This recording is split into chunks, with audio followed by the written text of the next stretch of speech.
अली और उमर अपने गांवों के करीब बने हुए एक पुराने वीरान डेयरी फार्म के पास से गुजर रहे थे। ये जगह कभी दूध की बड़ी फैक्ट्री थी, मगर अचानक एक हादसे के बाद बंद कर दी गई। लोगों का कहना था कि वहां एक काली शक्ल का साया रहता है जो रात को निकलता है, जानवरों की आवाजें निकालता है और एक हद पार करने वालों को अपने अंदर खींच लेता है। अली ने हमेशा उन बातों को झूठ समझा, मगर उमर दिल ही दिल में डर रखता था।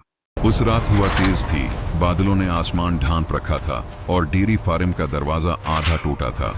अंदर अंधेरा था, बहुत गहरा अंधेरा। अली ने कहा, चलो अंदर देखते हैं, आखिर लोग इतना डरते क्यों हैं? यार चलते हैं, लेकिन जल्दी वापस आ जाएंगे। दोनों अंदर दाखिल हुए। टीन के शेड की छत जोर जोर से हिल रही थी, खिड़कियों से ठंडी हवा चीखती हुई आ रही थी और अंदर टिंकियों के पास एक अजीब सी बो थी, जैसे पुराना खून।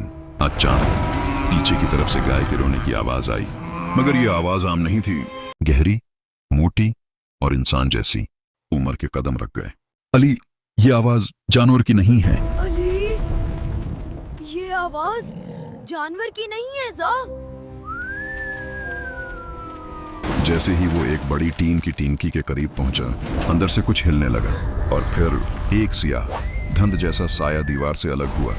उसके चेहरे का कोई नक्श नहीं था और आंखों की जगह दो जलती हुई सरख आग जैसे नुक्ते थे। साया गिरजदार आवाज में बोला, ये जगह छोड़ दो, वरना तुम भी उसी किस्मत का शिकार हो जाओगे जिसका मैं हुआ। तुम कौन हो?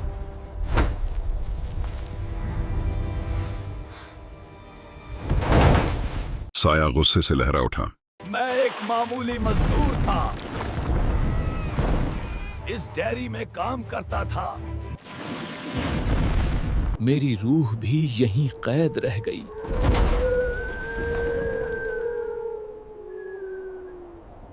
अले, भाग! भाग।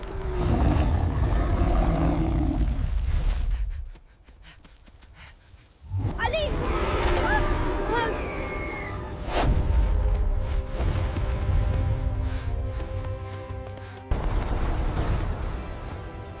अब तुम भी मेरी तरह हो जाओगे। मगर अली ने फौरन कुरान की तिलावत शुरू कर दी। अऊज़ु बिल्लाहि मिनश शैतानिर रजीम। अऊज़ु बिल्लाहि मिनश शैतानिर रजीम। मुझे सुकून चाहिए। साया चीखा, उसकी शक्ल बिगड़ने लगी, दीवारें हिलने लगीं, दरवाजा जोर से बंद हो गया। अली ने बुलंद आवाज में सूरा फलक और सूरा नास पढ़े। रोशनी उनके अर्द गिर्द फैलने लगी।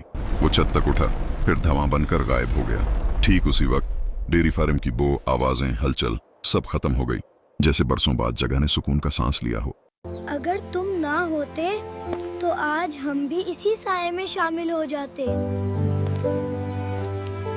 जो कुरान पर भरोसा रखे, अल्लाह उसे हर अंधेरे और हर साये से बचा लेता है। दोनों बाहर निकल आए और इस रात के बाद काले डेयरी फार्म में कभी कोई साया नजर नहीं आया।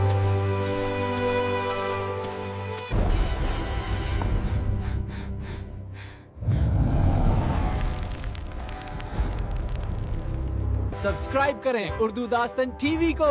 मजेदार कहानियों के लिए जरूर सब्सक्राइब करें।